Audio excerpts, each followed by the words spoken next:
Where are you from? Which part of the world are you from? Are you Islam? Is that what it's called? Yes, yes, I am the embodiment of a religion. My mother would be so proud. You're not from here, right?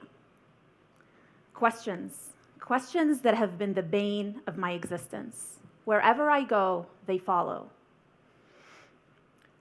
Just answer the questions, my exes would say. Why does everything have to be an argument? Well, because language is a human activity, and humans exist in a complex world of goals and purposes. Language cannot be anything but a motivated argument. And arguments can have multiple premises. They can be deductive or inductive, but they can only have one conclusion. So now that you know why I'm single, let me tell you.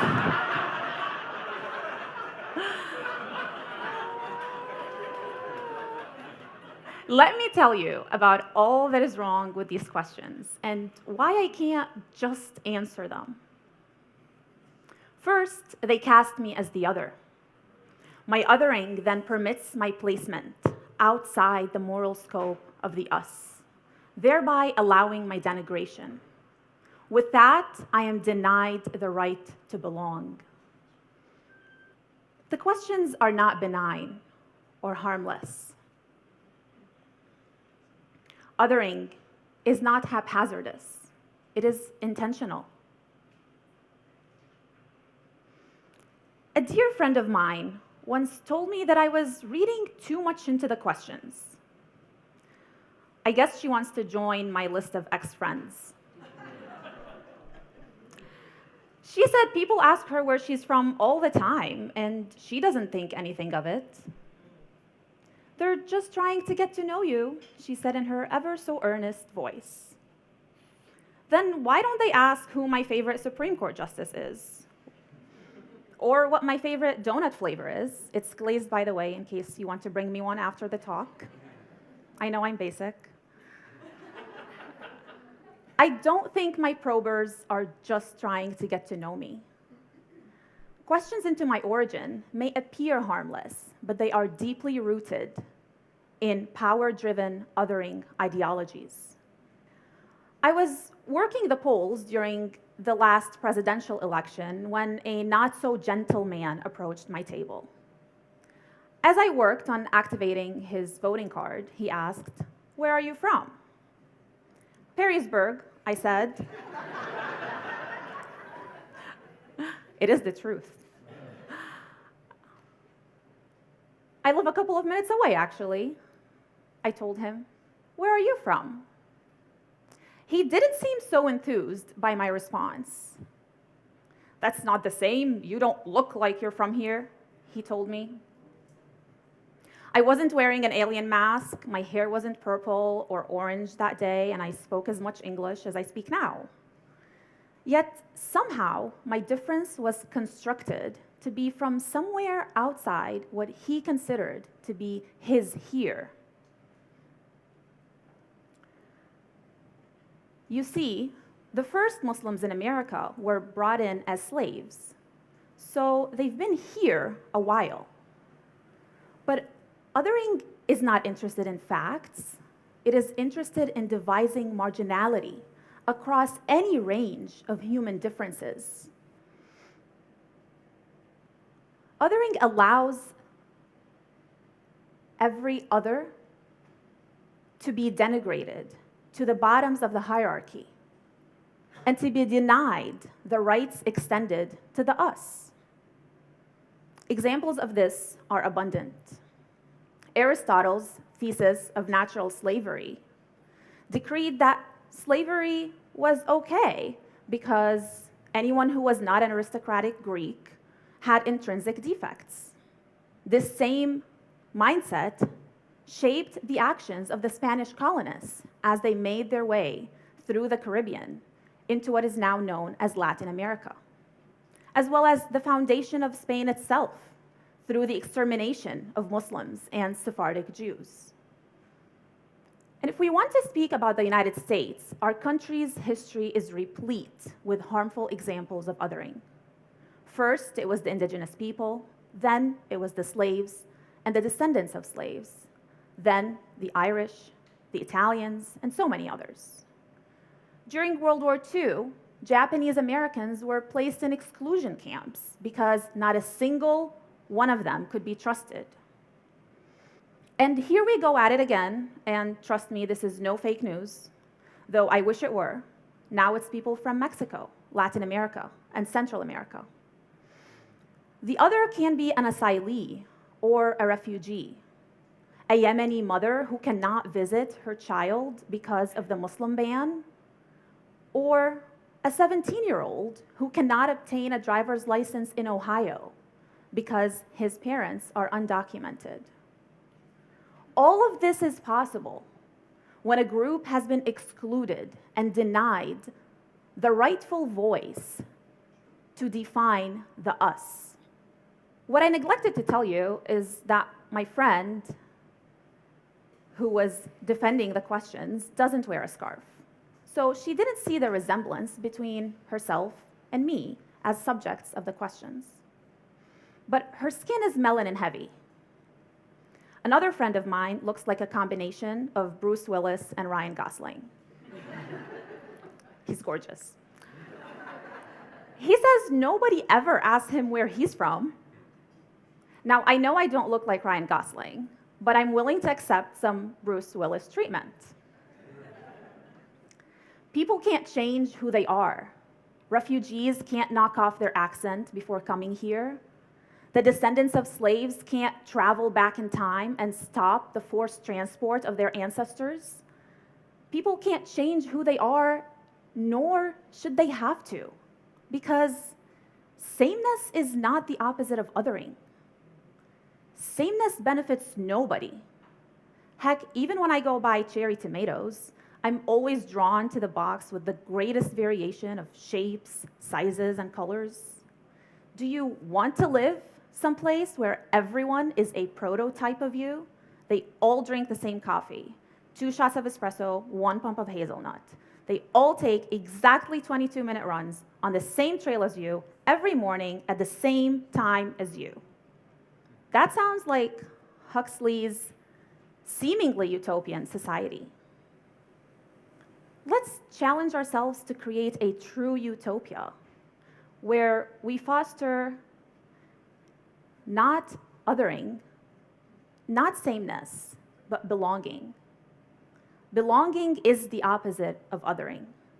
Belonging means that we, the people, includes all people as full and equal shapers of the we.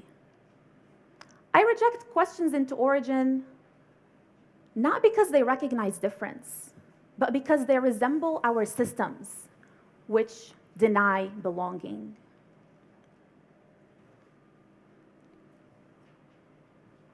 I want to belong. I want to belong to a body of humanity that I've been envisioning ever since I could spell the word envision, which for me was at the age of 21 weeks.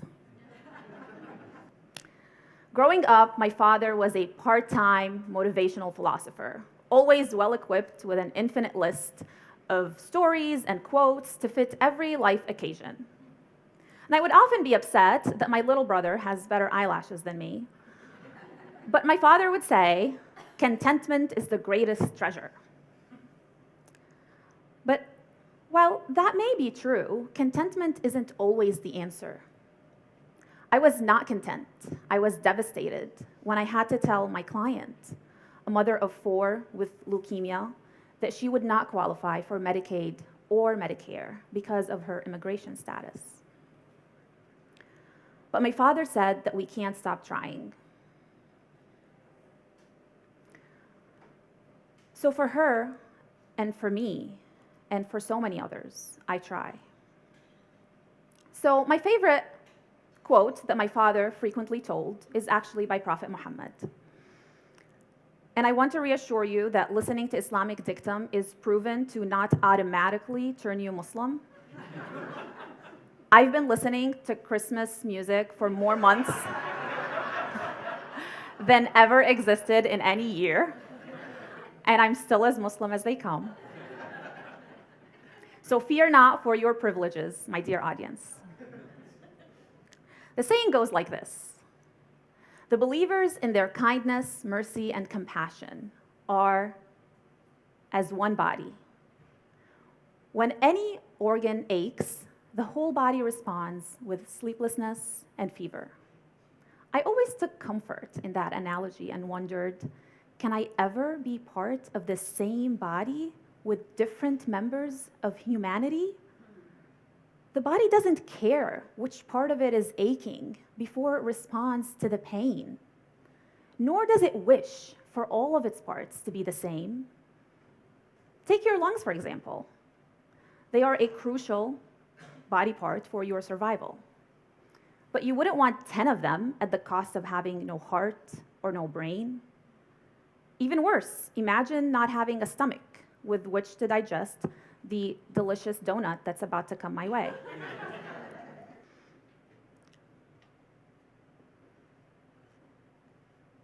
Sameness benefits nobody. I know I'm different, and I love it. So are you. But today, I am the other, painted with a broad brush as a foreign and violent monolith, selected for every random airport check. So I reject the questions. Until we have dismantled the systems of discrimination in favor of systems that are engineered to generate equity and belonging, I reject the questions. Because they are based on false and arbitrary constructs, not facts. Let's test their consequences. You're from here. You're not from here. You are a terrorist. You are not a terrorist. You, my friend, a terrorist. Because the terrorism label is obviously reserved for Muslims. And that's not because Muslims are naturally predisposed to violence. I know that sounds unbelievable, but hear me out. Islamophobia is so en vogue that such declarative statements sound surprising, even to me. But the University of Maryland's START Consortium program did find that between September 12, 2001 and 2016, white supremacists carried out more than double the number of fatal attacks as their Muslim extremist counterparts, and resulted in 20% more deaths. Then why do we seem to only hear about Muslim terrorists? Well, Representative Alexandria Ocasio-Cortez posed this inquiry to the FBI's assistant director at a congressional hearing in April.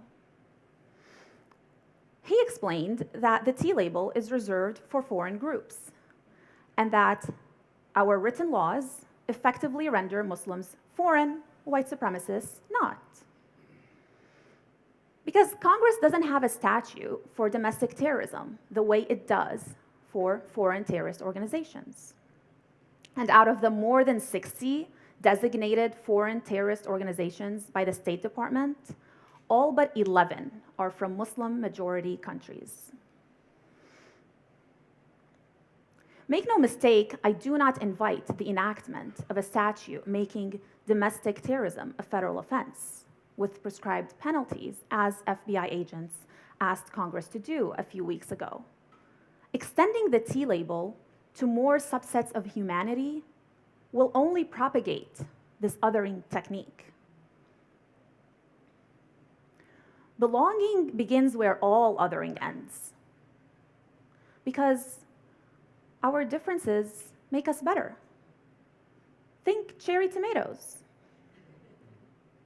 Even researchers from highly sought-after universities by wealthy celebrities who just want to make sure that their children get ahead of all other children agree that diverse groups are better than homogeneous groups.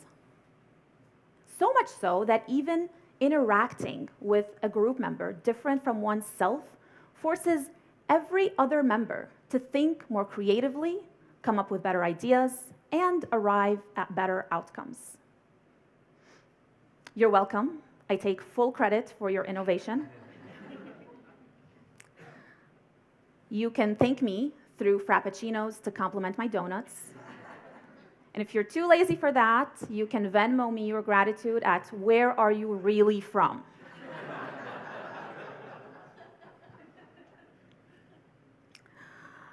Actually, I don't want to belong so I can contribute to your success.